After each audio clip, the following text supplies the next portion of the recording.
교문리교회 성도 여러분 반갑습니다. 3월 23일 목요일 새벽 기도에 오신 것을 환영합니다.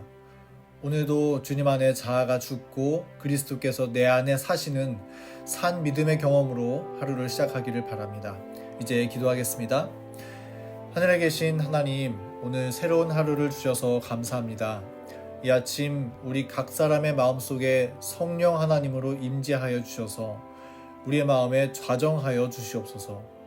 그리스도 안에 나는 죽고 주님께서 사시는 생에 오늘 살아가게 하여 주시옵소서. 예수님의 이름으로 기도드립니다. 아멘. 오늘도 시대의 소망 59장 제사장들의 음모 챕터를 함께 살펴보겠습니다. 오늘 예수님께서 떠나가시다라는 제목으로 말씀의 은혜를 나누겠습니다. 여기 한 남자가 있습니다. 그는 잘생겼고 능력이 있고 모든 것을 갖춘 완벽한 남자였습니다. 그런데 어느 날 이 남자가 어떤 한 여인을 향해서 사랑에 빠지게 되었습니다. 그런데 이 여인은 고집이 세고 못생겼고 또 성격이 괴팍한 사람이었습니다.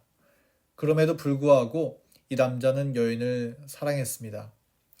남자는 이 여인과 평생을 함께하기를 기대했습니다. 그래서 여인을 만나기 위해 오랜 시간 동안 사랑을 표현했습니다. 편지를 쓰고 선물을 주고 꽃다발을 주었습니다. 그러나 여인은 결코 마음문을 열지 않았습니다. 그녀는 편지를 짓밟았고 선물을 쓰레기통에 버렸고 꽃다발을 뭉개버렸습니다. 이 남자는 자기가 원하는 모든 것들을 손에 넣을 수 있었을지라도 여인의 마음만큼은 좀처럼 마음대로 할 수 없었습니다. 결국 그는 어쩔 수 없이 사랑하는 여인을 떠날 수밖에 없었습니다. 그런데 이 이야기는 어쩌면 예수님의 이야기와 같습니다. 하나님의 아들 우리 예수님은 사람들을 구원하고 하늘에 데려가셔서 영원히 살기를 간절히 바라셨지만 사람들은 예수님을 끝끝내 거절했습니다. 그래서 예수님은 마음문을 열지 않는 사람들에게로부터 떠나갈 수밖에 없었습니다. 요한복음 11장 53절부터 54절에 있는 본문 말씀입니다. 이 날부터는 그들이 예수를 죽이려고 모의하니라. 그러므로 예수께서 다시 유대인 가운데 드러나게 다니지 아니하시고 거기를 떠나 빈들 가까운 곳인 에브라임이라는 동네에 가서 제자들과 함께 거기 머무르시니라. 예수님을 시기했던 제사장들과 유대인들은 마침내 예수님을 죽이고자 결심하게 되었습니다. 그때부터 예수님은 그들이 있던 예루살렘을 떠나서 빈 들에 가까운 에브라임 동네에 머물렀다고 성경은 말하고 있습니다. 여기에서 빈 들이란 킹제임스 성경의 표현에 의하면 광야입니다. 예수님은 유대인들의 핍박을 피해서 사람들이 없는 한적한 광야로 떠나가신 것입니다. 우리가 잘 아는 것처럼 성경은 예수님을 또 다른 칭호로도 부르고 있습니다. 그 칭호는 하나님이 우리와 함께 계시다라는 뜻을 가진 임마누엘이라는 이름입니다. 이 임마누엘이라는 이름은 이사야 7장 14절에서부터 이미 예언되어 있던 이름입니다. 임마누엘은 우리를 향한 예수님의 사랑이 얼마나 큰지를 나타내주는 이름인 것 같습니다. 예수님은 그 옛날 이사야가 성경을 기록할 때부터, 아니 훨씬 더 옛날 창세 전부터 주님은 우리와 함께 거하시기를 너무나 간절히 소망하셨습니다. 그래서 주님은 우리와 너무나 함께 하고 싶으셔서 하늘의 보좌를 버리시고 이 땅에 내려오셨습니다. 이 땅에 내려오셔서 자칫 영혼을 잃어버릴 수도 있는 위험천만한 여행을 주님은 감당하셨습니다. 우리와 너무나 함께 하고 싶으셔서 주님은 그렇게 하셨습니다. 그러나 그런 예수님, 임마누엘의 하나님을 당시 유대 지도자들은 그분을 거절했을 뿐만 아니라 그분을 십자가에 못 박고자 했습니다. 그래서 예수님은 어쩔 수 없이 그들을 떠나가실 수밖에 없으셨습니다. 당시 유대인들이 예수님을 죽이고자 모의했던 때는 예수님의 공생애가 3년 동안 이어졌을 때인데요.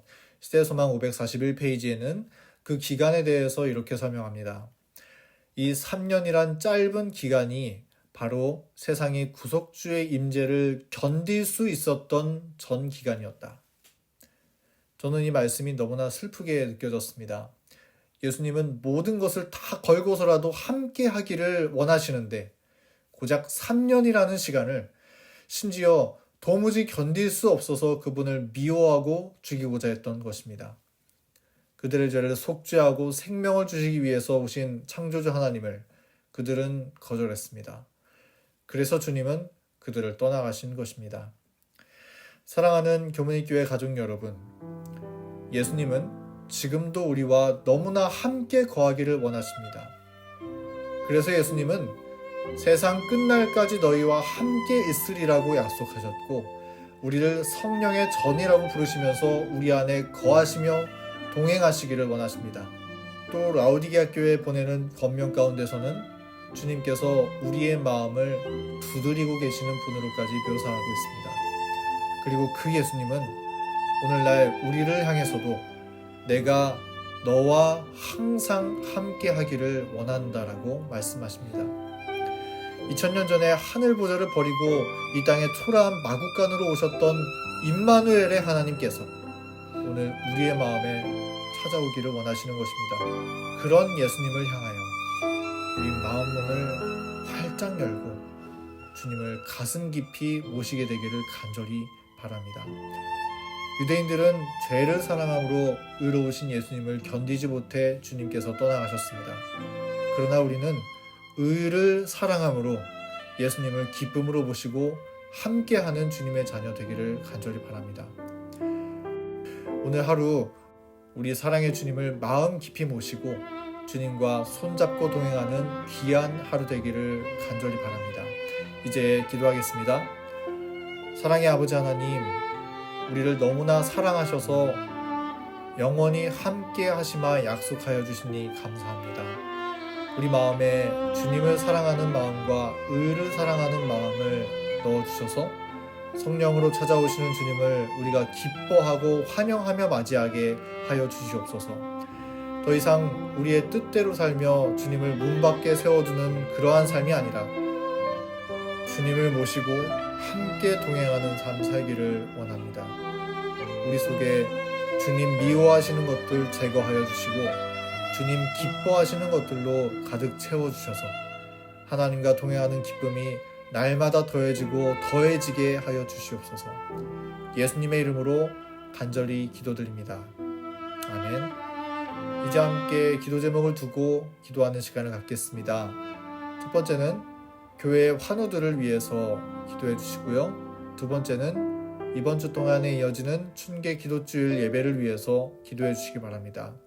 세 번째는 여러분들의 개인의 기도 제목을 두고 기도해 주시기 바랍니다. 또 네 번째는 코로나 회복과 성도들의 건강을 위해서 기도해 주시고요. 또 다섯 번째는 3월 26일 이번 일요일에 있을 선교부 걷기 모임을 위해서 함께 기도해 주시기 바랍니다.